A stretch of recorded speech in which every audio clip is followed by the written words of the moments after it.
Teaser లాంచ్లో కూడా మీ daughter చాలా emotional అయ్యారు.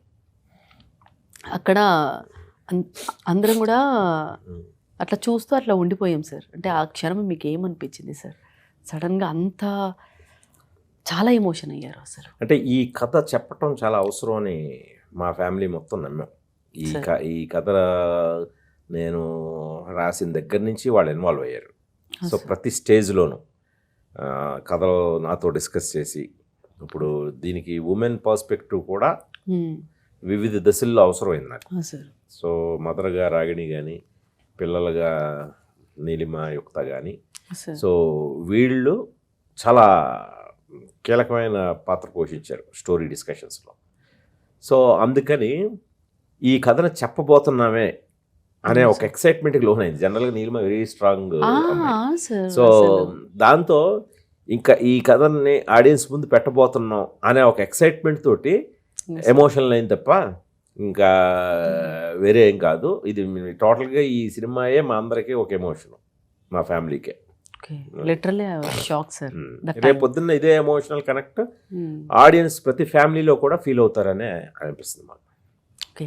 సో సారా అర్జున్ గారు కానీ, భూమిక గారు కానీ, మాకు తెలిసిన వాళ్ళు ఆడియన్స్ అందరికీ, మిగతా వాళ్ళందరూ కొత్త వాళ్ళు. సో మనకు తెలిసిన గౌతమ్ మీనన్ గారు తప్పితే, అంటే కథకి బలాన్ని బట్టి, క్యారెక్టర్ బట్టి చూస్ చేశారా సార్? లేదంటే మీరు అనుకుంటే క్యాస్ట్ చాలా స్టార్ క్యాస్ట్ ఉంటుంది, అంటే ఎలా తీసుకున్నారు సార్? ఇది కథకు తగ్గట్టే తీసుకున్నాను. ఎందుకంటే ముందు ఇందులో అందరూ కొత్త వాళ్ళు కావాలి సార్. సో భూమిక, సారా అర్జును, గౌతమ్ మేనను వీళ్ళు తప్ప మిగతావన్నీ ఈ అడాలసెన్స్ ఉంటేనే ఏజ్ మరి తక్కువ ఏజ్ కదా. ఈ పెద్ద ఏజ్ని మనం తక్కువ ఏజ్ల కింద చూపించడం ఈ రోజుల్లో ఆడియన్స్ యాక్సెప్ట్ చేసే ఇది కాదు. అందులో ఫ్రెష్ ఫేస్లు కావాలి. అందుకనే ఈ ఆడిషన్స్ చేసి ఒక 6 నెలల పాటు ఈవెన్ వర్క్షాప్ కండక్ట్ చేసి, ఇప్పుడు ఈ విఘ్నేష్ గవిరెడ్డి, పృథ్వీరాజ్ అడ్డాల, ఈ లిఖిత యలమంచిలి వీళ్ళందరినీ కూడా ఆడిషన్స్ ద్వారా తీసుకోవడం జరిగింది.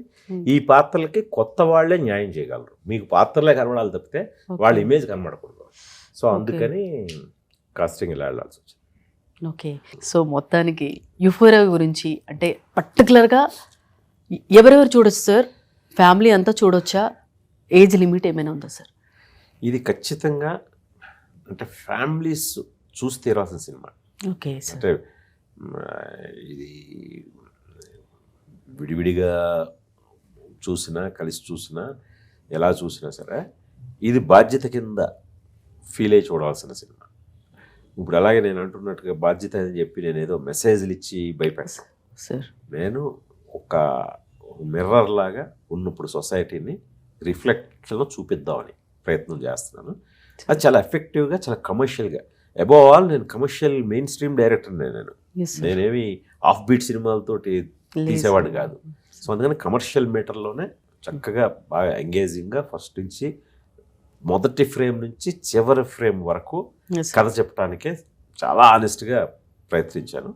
ఖచ్చితంగా నా ప్రయత్నం మిమ్మల్ని మెప్పిస్తుందని, మీకు నేను ఆడియన్స్కి వాళ్ళ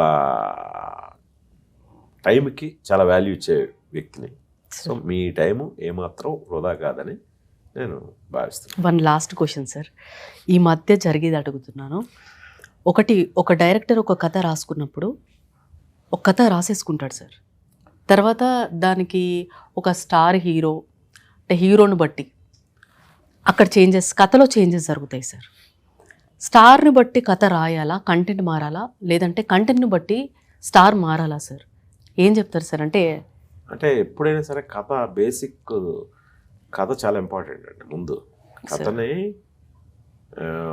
కథగానే చెప్పాలి. ఇప్పుడు ఒక్కొక్కసారి కొన్ని సినిమాలు ఉంటాయి hero centric films sir. So వాటిని కొద్ది కమర్షియల్ యాంగిల్లో ఆ హీరోకున్న ఇమేజ్ దృష్ట్యా కొన్ని మనం ఇంప్రొవైజేషన్స్ ఆన్సెట్ చేయటం కూడా మంచిది. సో లేదు ఇది స్టోరీ బేస్డ్ ఫిల్మ్ అంటే దాన్ని ముట్టుకోకూడదు, స్టోరీ బేస్డ్ వెళ్ళాలి. ఇప్పుడు hero oriented films, hero centric commercial films story ఉంటుంది, but at the same time మిగతా హంగులు చాలా అవసరం. ఆ హంగుల కోసం మీకు స్పాట్లో కథని ఇంప్రూవైజ్ చేస్తూ ఇది చేయటం అనేది నాకు తెలిసి అవసరం కూడా. Yes sir. ఇది ఫ్యాన్స్ క్వశ్చన్ సార్. మళ్ళీ అనుష్క గారితో మళ్ళీ ఎప్పుడు వర్క్ చేస్తున్నారు సార్? మీ అండర్లో మేము ఎప్పుడైనా ఎక్స్పెక్ట్ చేయొచ్చా సార్ మూవీ? ఖచ్చితంగా. ఎందుకంటే ప్రతాపరుద్రుల్లో రుద్రమదేవి పాత్ర మామూలు పాత్ర కాదు. ఓకే. అంటే 80 ఏళ్ల వయసులో ఆవిడ ఏనుగుతో పోరాడింది రుద్రమదేవి. Yes sir. సో ఆ ఎపిసోడ్ మామూలుగా ఉండదండి, గూస్ బంప్స్ వచ్చేలా ఉంటుంది. సో అందుకని నా ప్రతాపరుద్రుడు అనే ప్రాజెక్ట్లో మళ్ళీ అనుష్క గారు రుద్రమదేవిగా ఆవిడ క్యారెక్టర్ ఆర్క్ అందులో ముగిపోతుంది. Super sir. ఇదే మేము కోరుకున్నాము.